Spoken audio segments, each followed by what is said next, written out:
Bonjour, c'est Gilles du site boursicoté.com. Voici l'analyse technique des principales paires de devises du marché Forex pour cette journée du lundi 20 janvier 2014.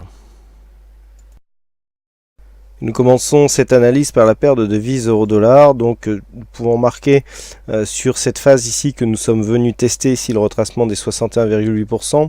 Je rappelle que les 61,8% correspondent au retracement ici appliqué à cette phase de hausse. Nous sommes ici en phase de consolidation, donc comme il était indiqué sur l'analyse écrite, eh bien 61,8% ici en cas de rupture nous donnerait une probabilité accrue de revenir ici sur le niveau de base des retracements, à savoir les 1,3295. Donc pour l'instant, comme quoi encore les Fibonacci sont significatives, on vient marquer ici un contact, on hésite et puis on remonte ici en rebond technique. Alors on était survendu, on avait un récit ici qui est survendu, idem pour le stochastique, on a un petit retournement de MACD.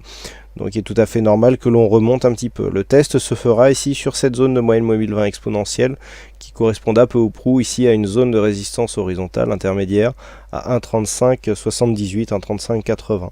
Sur cette zone, ça sera vraiment la zone test. Si on commence à infléchir ici la dynamique et à revenir à la baisse, eh bien il s'agira d'un signal de continuité de tendance. Je parle bien de la tendance baissière court terme, puisque nous avons ici sur cette attaque bol inférieur, retour moyenne mobile 20 exponentielle, confirmation de la tendance. On peut très bien appliquer ce schéma une deuxième fois pour venir ici prendre la moyenne mobile.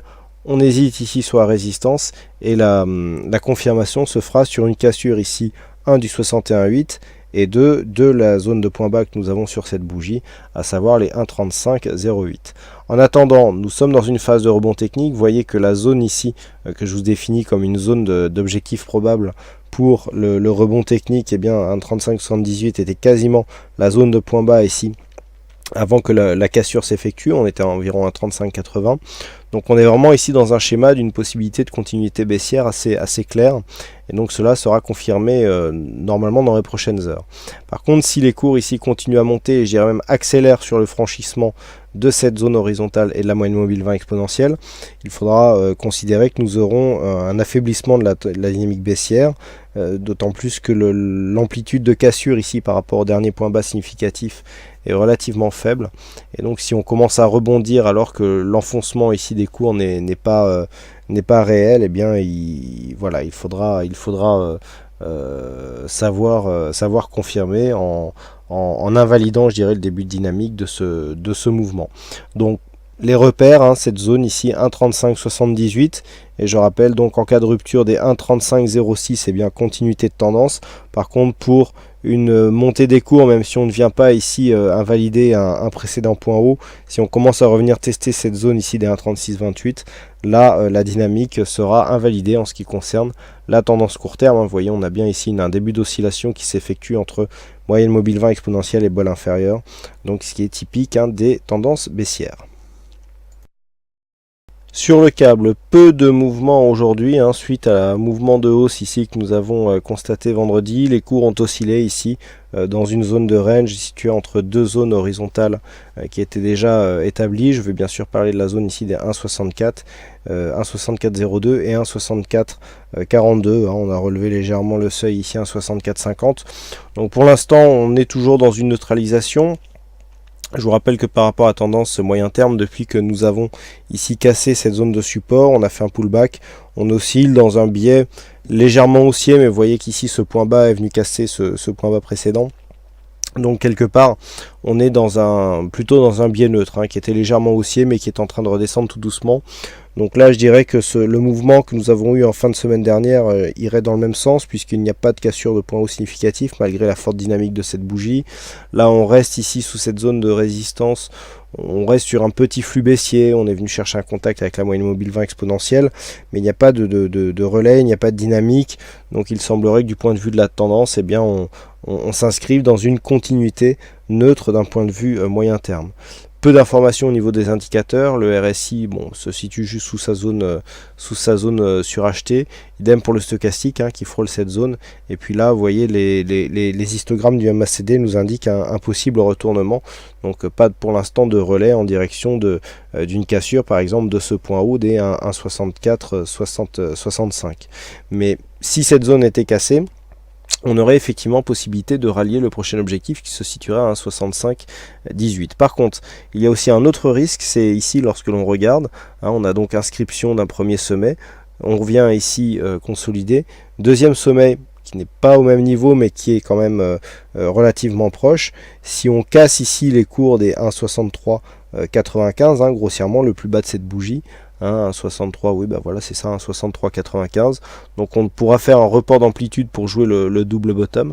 Donc avec ici 1,6460, et bien on aura 65 pips à partir de cette zone, donc 1,6330, 6330, bah voilà, qui nous ramènerait sur les bases ici du double bottom. Donc sur une cassure ici d'un 63,95, et bien on pourra viser les bases du double top, pardon, et non pas double bottom comme je l'ai dit à tort à l'instant.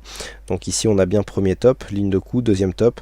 Si on casse ici cette zone, et bien le retour mécaniquement se ferait avec un objectif des 1,6330. Bien entendu, si suite à ce contact, et bien les cours viennent et cassent ici la zone des 1,6460, et bien le double top sera invalidé de fait. Et enfin sur le dollar yen, l'évolution des cours confirme pour l'instant bien la continuité de consolidation. Alors je vous rappelle que nous sommes ici dans un schéma avec donc deux trends haussiers, enfin un trend haussier avec deux dynamiques, et donc au sortir de la deuxième dynamique ici une phase d'élargissement en biseau, d'élargissement qui vient dans un premier temps casser le 23,6 puis se rapprocher du 38,2%. On est reparti marquer un contact sur la zone de point haut, donc ce qui nous permet de valider ici cette zone de résistance avec 3 points bien alignés. Et puis les cours reviennent ici dans une zone médiane. Alors on casse la moyenne mobile 20 exponentielle qui dans un premier temps jouait bien son rôle de support, mais on casse, on vient marquer un contact ici avec la bolle inférieure, donc les cours pourraient continuer à descendre. Pour cela, le point de repère, eh bien, il faudra surveiller les 103,85. Cette zone est une zone de support significative. On a eu un contact ici sur cette bougie. On a eu un contact encore dans la nuit sur cette bougie. Donc, on le sait, cette zone est relativement importante. Si elle venait s'inscrire en rupture, eh bien, on aura un objectif immédiat qui se situera à 103,33 yens pour 1 dollar. Par contre, ce qui est intéressant de constater, c'est que les indicateurs ici sont plutôt bien orientés. On est même limite sur vente ici du point de vue du stochastique, et on a un MACD qui aimerait bien se retourner. Si le retournement se confirme ici sur cette zone de support et crée une nouvelle dynamique haussière, on serait relativement bien placé, alors que là, autant que là, nous étions en surachat, avec RSI quasiment en surachat, stochastique, lui, y était, et puis forte amplitude sur la MACD et retournement, c'était peu probable ici que l'on vienne franchir cette zone de résistance. Par contre, le fait d'avoir consolidé ici, si la hausse se fait rapidement, les indicateurs n'auront pas le temps de remonter aussi rapidement pour nous offrir une configuration avec le même surachat. Donc, a priori, si les cours commencent à rebondir et recassent par exemple ce niveau intermédiaire des 104,50, eh bien il y a fort à parier que cette résistance ne devrait pas résister pour longtemps, et donc elle ouvrirait la voie à une continuité moyen terme de la tendance haussière, donc sur le dollar yen. Voilà ce que nous pouvons dire sur cette analyse technique des principales paires de devises du marché Forex. Il ne me reste plus qu'à vous souhaiter à toutes et à tous une bonne soirée, bonne chance dans vos prochains trades, et on se retrouve donc dès demain pour d'autres analyses techniques en vidéo. Bonsoir à tous.